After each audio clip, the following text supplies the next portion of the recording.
Well, Tennessee baseball gets its first national title for Tennessee as a whole. It's its first since 2009 when women's indoor track was able to do so. And Tennessee is the first team since 1999 to win as a number one overall seed. Jimmy, for you watching back at home, initial reactions to watching Tennessee finally go get a national title. What a great moment for Tennessee baseball. What a great moment for Tennessee athletics. Litton's in Fountain City, proud supporters of Tennessee athletics. When you're hungry, remember Litton's for the best burgers and the best desserts in town. And my goodness, what a great moment for Tony Vitello. I think he was excited. I think it was too. Could you tell? He With had good reason. a bear hug with his dad. He jumps into the stands and celebrates with the fans. When he got doused with ice water, he picked up the ice cubes and threw them in the air. He was having a heck of a time, and so were the players. It was just a phenomenal moment for Tennessee. And just when you think, okay, they're going to put this thing away with that 6-1 lead, next thing you know, A&M scoring 2 runs in the eighth, 2 runs in the ninth, and they need a key strikeout to put it away.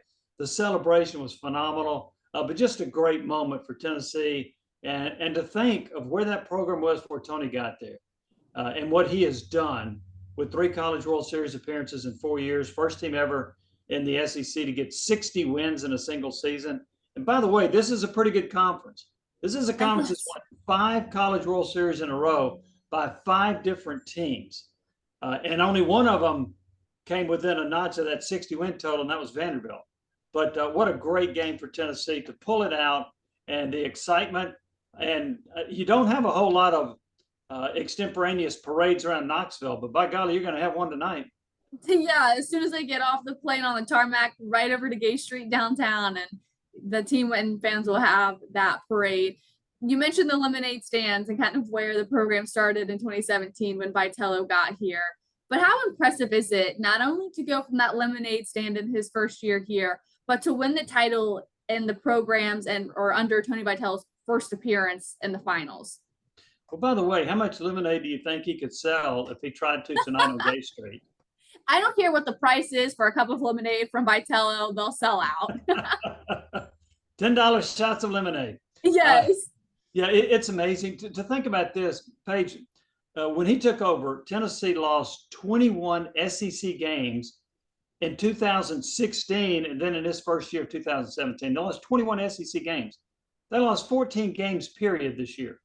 What a tremendous rebuilding job. You could tell even from the first year, I think they won 29 games, but that first year you knew that this was a guy that was a special coach, had a special vision, would do special things at Tennessee.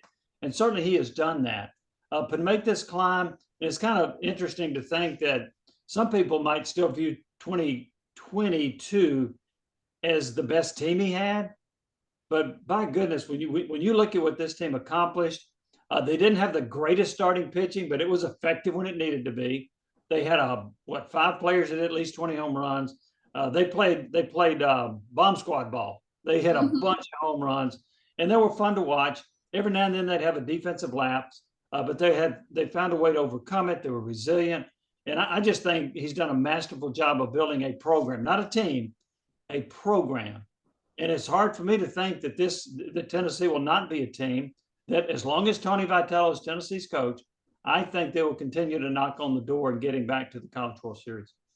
You highlighted a moment ago about, the 2022 team being a notch away, or the Vanderbilt team being a notch away from 60 wins. The 2022 team, getting close to 60 wins, but not having enough games to be able to do that. But for this 2024 team, they didn't have that ace pitcher on the Friday night. For them to be here to get 60 wins, to be the first ever SEC team to have 60 wins in a season, what does that tell you about this program and where Tony Vitello is taking it? It tells me that, one, he's done a terrific job of recruiting. You look at the lineup they put on the field. I mean, everybody that's a starter hit double digits in home runs. That's rare feat. The other part of it is they did a masterful job with their pitching rotation. I thought Frank Anderson did a great job. They didn't have the starting pitching of 2022. In fact, they've had better starting pitching in different years, maybe even last year. But they found a way. They went with an interesting decision when they decided to not start AJ Causey, and they went with Samos and then Causey, and Causey ends up leading the team with 13 wins. It was a little bit unorthodox what they did, but their bullpen was so deep. they had so many talented arms, so many people coming out of the pen that they trusted. And the other part of all this is I mentioned about how Tennessee trusting them. Tony Vitello has a trust in his players. The players have a trust in him. They have a trust in the staff. And it's a great bond. And those players will tell you they would run through a wall for Tony Vitello because he has their back. He will fight for them. And the players know he cares about them. And he does. And I would love to play for that guy. I think it'd be a lot of fun to play in not any sport, whatever sport he wanted to coach. And I'd probably stink at soccer. I'd play soccer for that guy. But it was funny talking to Drew Beam on the field last night, and the interview with him is in our last Field Pass episode, and he's talking about how much Tony Vitello deserved this moment. He's like, I don't even know how to describe Vitello. He's just him. This guy deserves it. And like you're saying, you could just tell how much this team enjoys playing for Tony Vitello. And even in his relationship with Drew Beam and Xander Crest, for that pitching staff for this team to have such a bond with Vitello, what is that a credit to that Vitello was able to build that so quickly? And, there were tons of guys that could have left heading into this year and they didn't. Xander Crest, one of those guys who didn't leave when he was guaranteed more innings at another program, but, he highlights that he had unfinished business here. Why do guys stay and play for Tony Vitello? I think there's a word that's overused in sports, but I think it fits this team and this program. That's culture. They enjoy playing for each other. They enjoy being coached by the staff. The staff enjoys coaching them. They like being around each other. They know that when they go on the field, they've got a chance to win a ball game. That's been instilled in them. There's player development. Let's not forget that. Because Xander Crest was basically a midweek starter for several years, and then he becomes the best pitcher and most clutch starter they had over the last month of the season. So player development's a part of that. Whenever you take, it's like a jigsaw puzzle. They just kept putting the right pieces in place, and it led to a championship. But and that's why I think this program will continue. I remember something, Paige, that Tony Vitello said recently, and he said, "Look, if somebody wants to come here and just get paid NIL dollars, that's not a fit for our program. That's not what we're about. You got to want to be a good teammate. That's what he's looking for. Are NIL dollars important? Sure, in a lot of cases. But if you don't want to play for the guy next to you, for the guy in your locker room, they don't want you as a part of this program. That's why the culture of what they've developed, to me, is so impressive." Yeah, he said that after winning super regionals in a 6.5-minute opening speech after a Game 2 question where they asked if you don't make it to the national or the College World Series, is it still a successful season? And that was met by a national title. So I'd say, like you have been saying, it has been a successful season for Tennessee. I want to jump into Xander Crest a little bit as well. Andrew's Physical Therapy at Blaine and Strawberry Plains. That's where I've gone to rehab my knee, shoulder, and elbow. When rubbing a little dirt on it ain't good enough. I know he's kind of been your guy this last month, and you've kind of given him his flowers, his last 6 or so starts.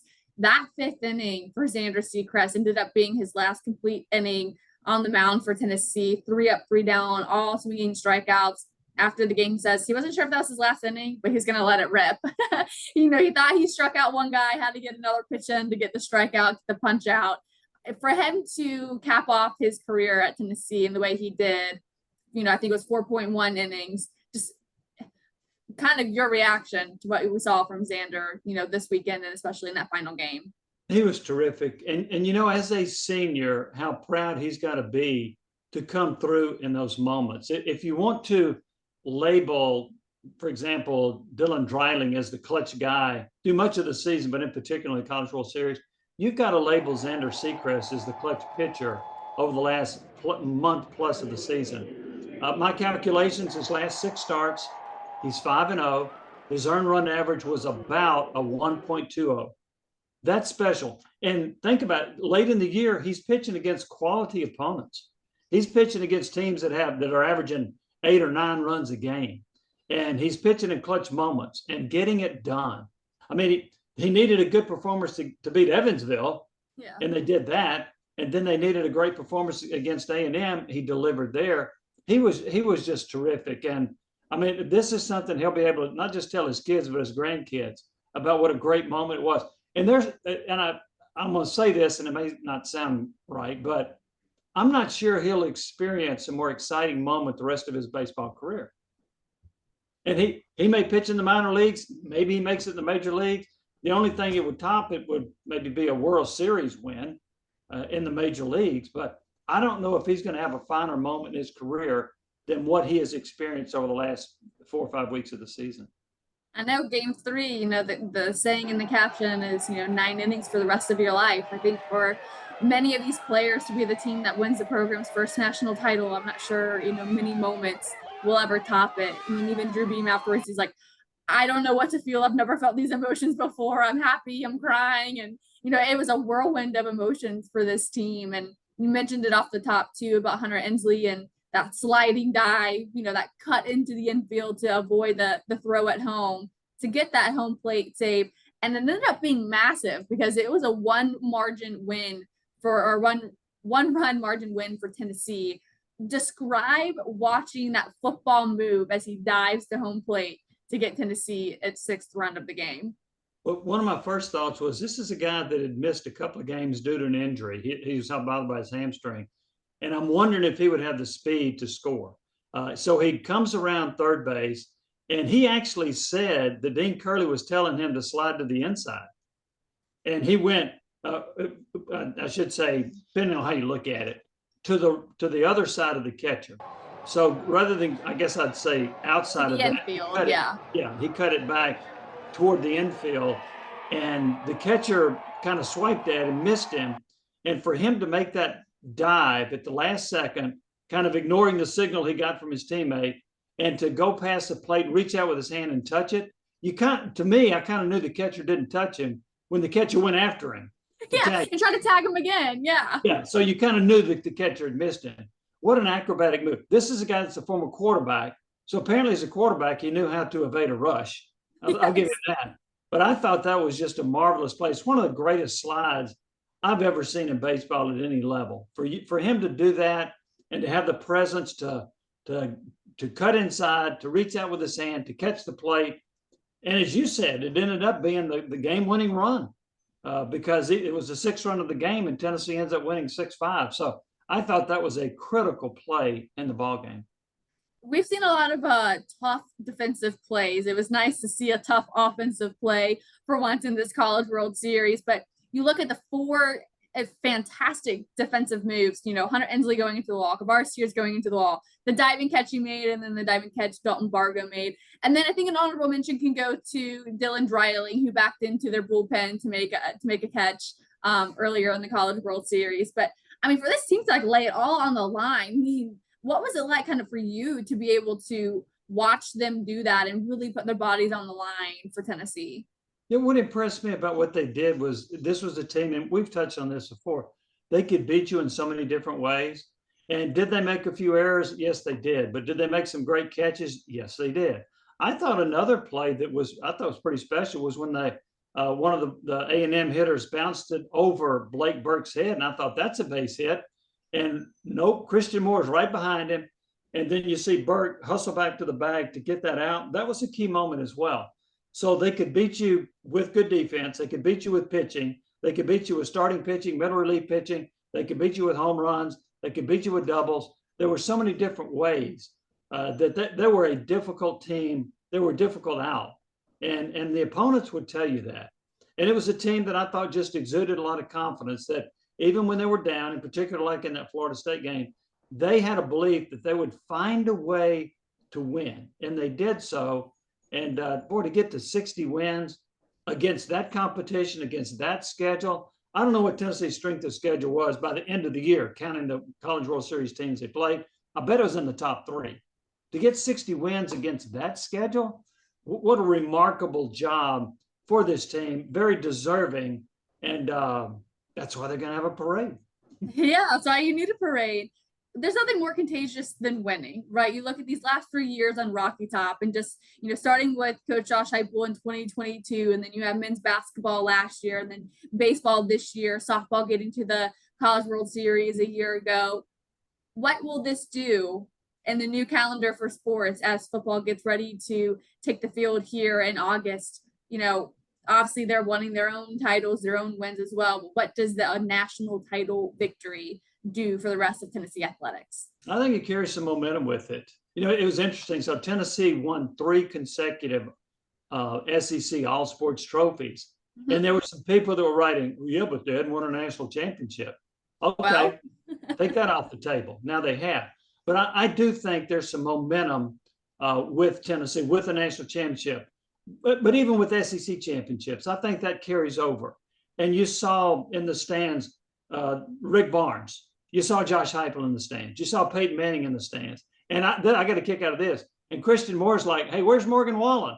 The singer-songwriter, where is he? So, yeah, they showed great support. There's great support in Tennessee among the coaches. There's no jealousy. They want to have success. They want to ride the success of all the programs that are there.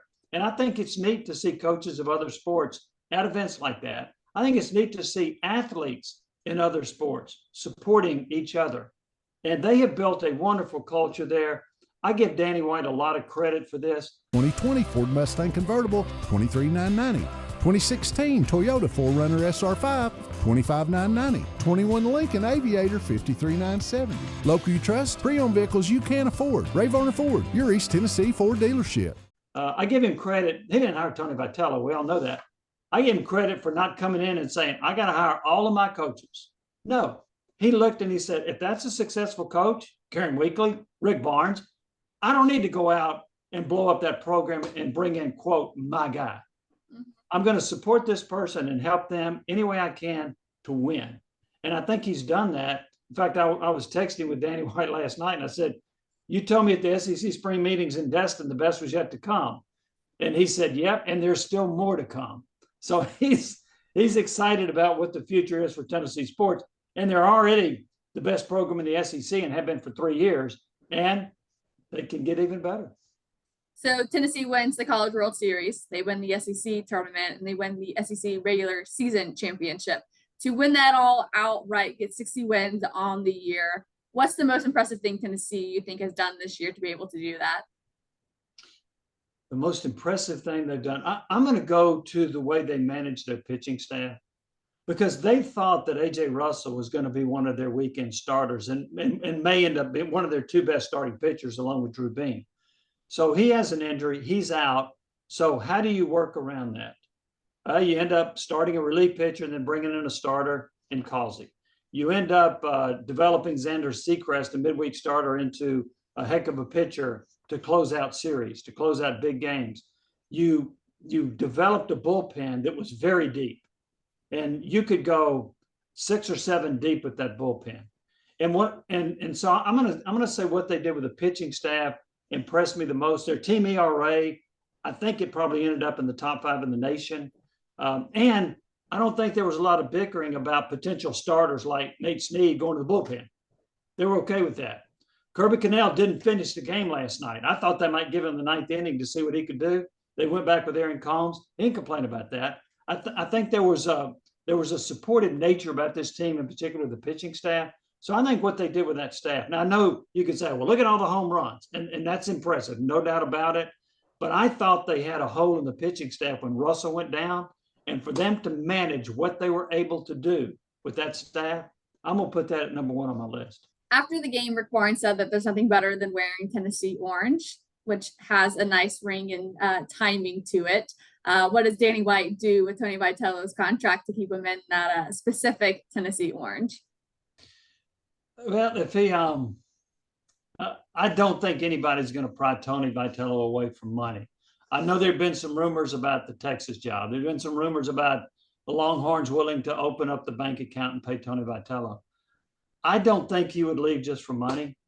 And I'll say this about Tony, I've noticed this, and he made a comment about this earlier, because he was rumored for other jobs before, and in particular the LSU job when they ended up hiring Jay Johnson. But I remember him making the comment about, and there was some concern, is he going to go to Arkansas or Missouri? He said, hey, there have been programs that had a chance to hire me, but Tennessee did. There is a definite loyalty from Tony Vitello to Tennessee. And when he looks at what he has built, he is not only winning a lot of ball games, look at the continued additions at Lindsey Nelson Stadium. They have added bleachers. They've added seats. They're up to a little over 6,000 now. I think they may top out eventually at 8,500, somewhere in there. Why would you leave this? You could be voted the governor of this state if you wanted to. And if he ran for president of the university, look out, Donnie Plowman. He could get a lot of votes. But I think he loves it here. He loves the response he's gotten from the fan base, the response and support he has from the athletic department. Texas has more tradition than Tennessee, let's face it, in baseball. Why would you leave, however, what you have built here with a chance to continue to go to College World Series, with a chance to continue to pack your stadium? The fans love him. He loves them. I think it's a great marriage. I don't see him leaving. And I think his legacy continues to build. In my opinion, he's already the best baseball coach in Tennessee history, even though he's only been here 7 years. Absolutely. And I think when you look at it from the perspective of building your own legacy and leaving something behind, and you look at what Pat Summitt was able to do in her legacy, Tennessee's probably due for another caliber coach just like that. And they're well on their way getting their first national title for Tennessee baseball. Jimmy, I appreciate all of your insight this entire, 10-day stretch here in Omaha, and it'll be fun to get back to Tennessee with a national championship trophy and the trophy case. Paige, I appreciate it. You did a terrific job in Omaha, but it's time for you to come home. Yes, it is. And I will see you later this week, Jimmy. All right. You take care. Thanks, Jimmy.